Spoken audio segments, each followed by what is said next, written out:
மனம் திரும்புதலுக்கென்று நான் ஜலத்தினால் உங்களுக்கு ஞான ஸ்நானம் கொடுக்கிறேன். எனக்கு பின் வருகிறாரோ என்னிலும் வல்லவராயிருக்கிறார். அவருடைய பாதரட்சைகளை சுமக்கிறதற்கு நான் பாத்திரம் அல்ல. அவர் பரிசுத்த ஆவியினாலும் அக்கினியினாலும் உங்களுக்கு ஞான ஸ்நானம் கொடுப்பார். தூற்றுக்கூடை அவர் கையில் இருக்கிறது.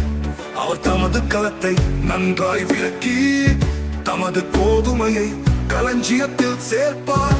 பதரையோ அவியாத அக்கினியினால் சுட்டரிப்பார் என்றார். அப்பொழுது யோவானால் ஞான ஸ்நானம் பெறுவதற்கு இயேசு கலிலேயாவை விட்டு யோர்தானுக்கு அவனிடத்தில் வந்தார். யோவான் அவருக்கு தடை செய்து நான் உம்மாலே ஞான ஸ்நானம் பெற வேண்டியதாயிட்டு நீர் என்னிடத்தில் வரலாமா என்றான்.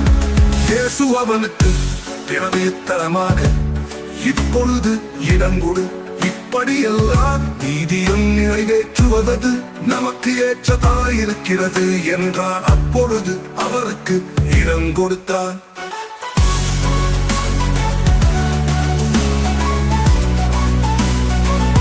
இயேசு ஞான ஸ்நானம் பெற்று ஜலத்திலது கரையேறினவுடனே இதோ வானம் அவருக்கு திறக்கப்பட்டது.